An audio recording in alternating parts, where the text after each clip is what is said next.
Hallelujah, നന്ദിയോടെ ദൈവത്തെ സ്തുതിക്കുന്നു. അങ്ങനെയെങ്കിൽ വ്യവസ്ഥയില്ലാത്ത, പ്രമാണമില്ലാത്ത ഉപവാസത്തിലൊക്കെ കലകവും പ്രശ്നവും പ്രതിസന്ധിയും ദേശത്തുണ്ടാകുമ്പോൾ, ദൈവനാമത്തെ ദേശത്ത് ആളുകൾ നിന്ദിക്കുമ്പോൾ, പരിഹസിക്കുമ്പോൾ, ഹല്ലേലൂയ, സ്തോത്രം ചെയ്യുന്നു.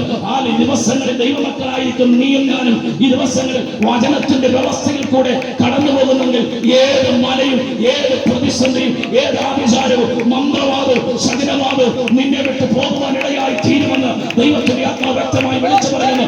നിനവ പട്ടണക്കാർ 3 ദിവസം ഉപവസിച്ചു. എസ്തേർ 3 ദിവസം ഉപവസിച്ചു. യാതൊരു യോഗ്യതയും പറയാനില്ലാത്ത സ്ഥാനത്ത് എസ്തേറിന്റെ മുമ്പ് എസ്തേർ പറഞ്ഞൊരു കാര്യമല്ല, വ്യവസ്ഥ പ്രകാരം അല്ലെങ്കിലും ഞാൻ രാജവസ്ത്രം ധരിച്ചുകൊണ്ട് ഞാൻ പ്രാകാരത്തിലേക്ക് ചെല്ലുമ്പോൾ രാജാവ് എന്ത് ചെയ്തു?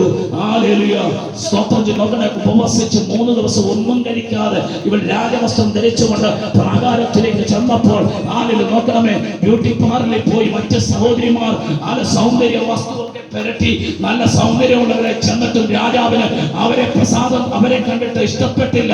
3 ദിവസം പട്ടിണി കിടന്ന് ഉപവസിച്ച് കടന്നു എന്ന എസ്തേറിനെ കണ്ടപ്പോൾ ചെങ്കോല് നീട്ടിയെങ്കിൽ ഇന്ന് പകൽ ഉപവസിക്കുന്ന നിന്റെ നേരെ ചെങ്കോല് നീട്ടുന്ന ഒരു പകലാണെന്ന് പരിശുദ്ധാത്മാവ് വ്യക്തമായി വിളിച്ചു പറയുന്നു. ഇന്ന് പകൽ ഉപവസിക്കുന്ന, പ്രാർത്ഥിക്കുന്ന, വിശ്വാസികളെ പ്രവർത്തിക്കുന്ന അത്ഭുത തരം ഇന്ന് പകൽ വെളിപ്പെടുന്നത് ഓർത്ത് ഞാൻ ദൈവത്തെ സ്തുതിക്കുകയാണ്.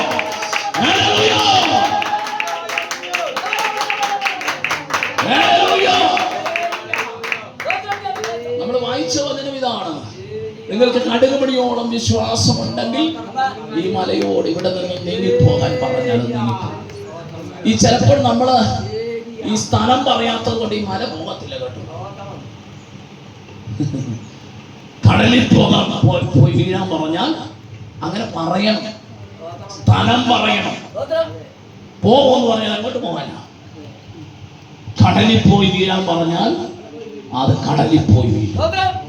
നമ്മുടെ മേൽ വലിയ അധികാരമുണ്ടെന്നേ. സ്തോത്രം. ഞാൻ ആരാധനയുടെ ഇടയ്ക്ക് പറഞ്ഞില്ലേ, പാമ്പുകളെയും തേളുകളെയും ശത്രുവിന്റെ സകല ബലത്തെയും ചവിട്ടുവാൻ ഞാൻ നിനക്ക് അധികാരം തരുന്നു. കണ്ടോ, പാമ്പിന്റെയും തേളിന്റെയും രൂപത്തിൽ നിന്നോട് പോരാടുന്ന ശത്രുവിന്റെ സകല ബലത്തെ ചവിട്ടുവാൻ, അതിനെ തകർക്കുവാൻ നിനക്കൊരു അധികാരമുണ്ട്. നീ അത് തിരിച്ചറിഞ്ഞ് അതിനോട് പ്രതികരിക്കുമ്പോൾ ആ ശത്രു നിന്റെ ഭവനം വിട്ട്, നിന്റെ തലമുറയെ വിട്ട് പോകുവാനിടയായി തീരും. ഇന്ന് പകൽ അത് സംഭവിക്കട്ടെ. നീ വിശ്വസിച്ച ദൈവത്തിന്റെ മഹത്വം കാണും. പരിശുദ്ധാത്മാവിന്റെ ആളവറ്റ ശക്തി ഇന്ന് പകൽ വെളിപ്പെടുകയാ. ചില ഭവനത്തിന്റെ ഇടവിടാതെ പോരാടിക്കൊണ്ട് നിൽക്കുന്ന ചില പോരാട്ട ശക്തികൾ ഇന്ന് പകൽ യേശുവിന്റെ നാമത്തിൽ ആയിരമാറട്ടെ.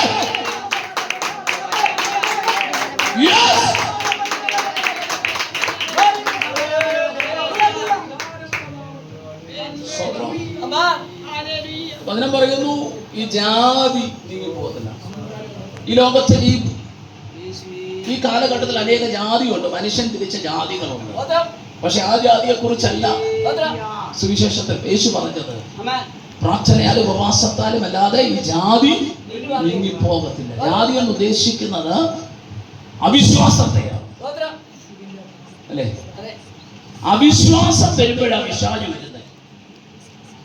വിശ്വാസം ഉണ്ടെങ്കിൽ വരത്തില്ല, പ്രവർത്തിക്കത്തില്ല.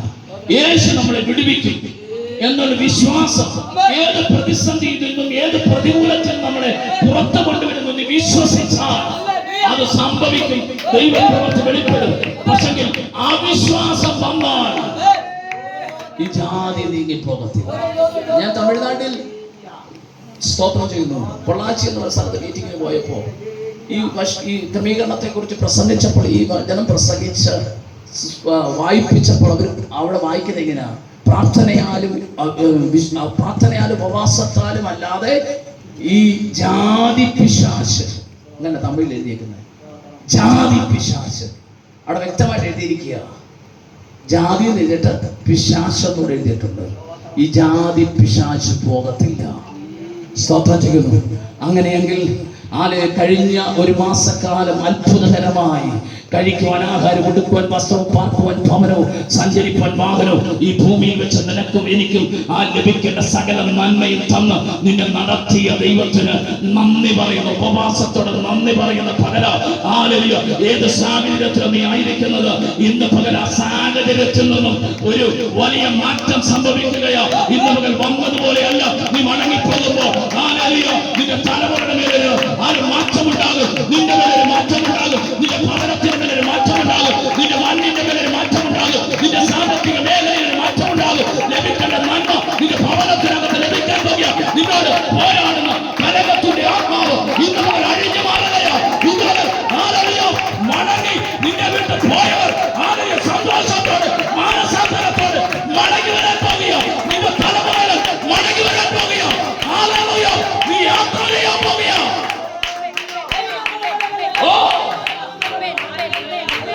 നിനക്ക് വിശ്വാസം വേണം. വിശ്വാസം ഇല്ലാത്തടത്തോളം കാണും പിശാച് ഇങ്ങനെ ഒന്ന് പ്രവർത്തിച്ചുകൊണ്ടിരിക്കും. സ്തോത്രം. അങ്ങനെയെങ്കിൽ നോക്കണമേ,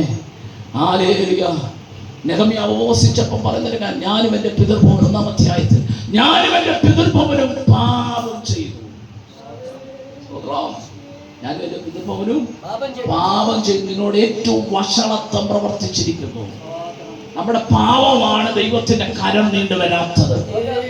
യെശയ്യാപ്രവചനം 59:1 പറയുന്നു, രക്ഷിപ്പാൻ കഴിയാതെ കരം കുറുകിപ്പോയിട്ടില്ല, നിങ്ങളുടെ പ്രാർത്ഥന കേൾക്കാതെ വണ്ണം എന്റെ കാത് മന്ദമായിട്ടുമില്ല. നിങ്ങളെയും എന്നെയും തമ്മിൽ ഭിന്നിപ്പിക്കുന്നത് നിങ്ങളുടെ അകൃത്യമാത്രേ, നിങ്ങളുടെ പാപമാത്രേ.